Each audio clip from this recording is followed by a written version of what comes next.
फंसे कहाँ हो?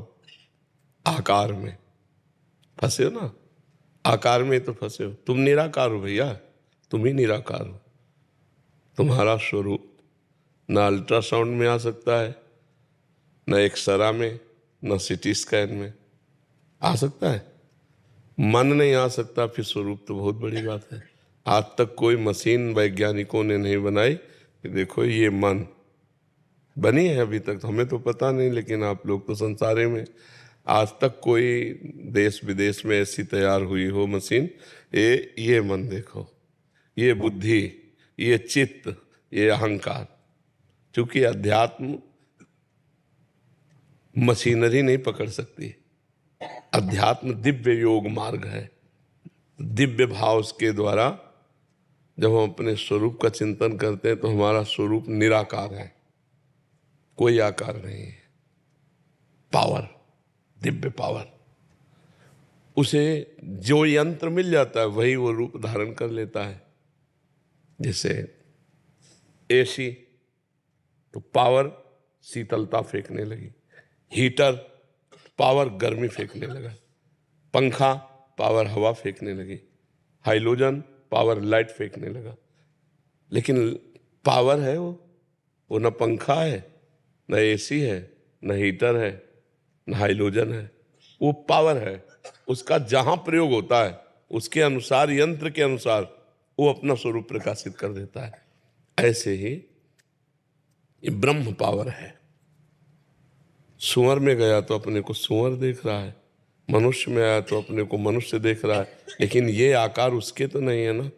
ये बिजली का आकार थोड़ी है। बिजली जहां जाती है वैसे ही अपना स्वरूप प्रकाशित कर देती है यंत्र के अनुसार। लेकिन बिजली का कोई रूप नहीं है, वो एक पावर है।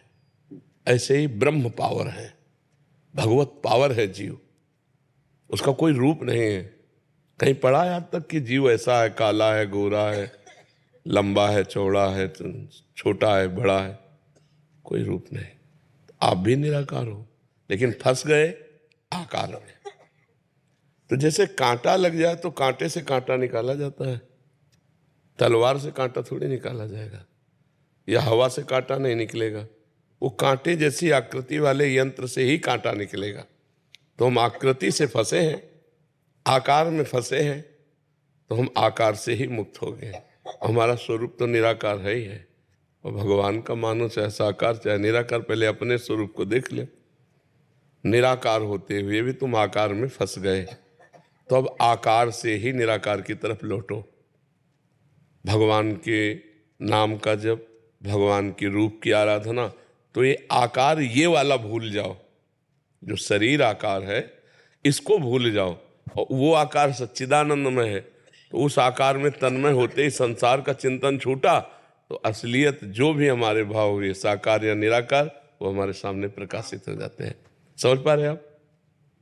तो खूब नाम जप करो, हमारी बात मान लो, इस चक्कर में ना फंसो। आप जी नाम जप कौन सा किया? अब हमसे पूछोगे तो हम तो राधा नाम के आशिक हैं, हम तो कहेंगे हाँ तो शिव शिव जपो, सांब सदा शिव जपो।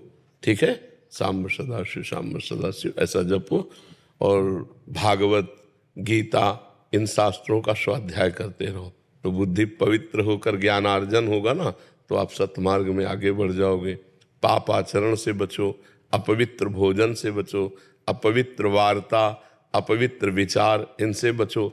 यदि भगवान को प्राप्त करना है तो कम सोना, कम बोलना, कम खाना, ये 3 चीजें अपने संयम में कर ले। वाणी को संयम में कर ले, कम बोले, मौन आश्रय रखे, जब बोले तो उचित बोले। और नींद 4 घंटे 5 घंटे पर्याप्त समय, सो के बर्बाद न करे। और भोजन 400 ग्राम अन्न में 24 घंटे मनुष्य स्वस्थ होकर जी सकता है। तो हम कह रहे हैं 1 किलो खा लो, 24 घंटे में 1 किलो भोजन ले लो। लेकिन ये नहीं कि चिड़िया की तरह चुगते रहो।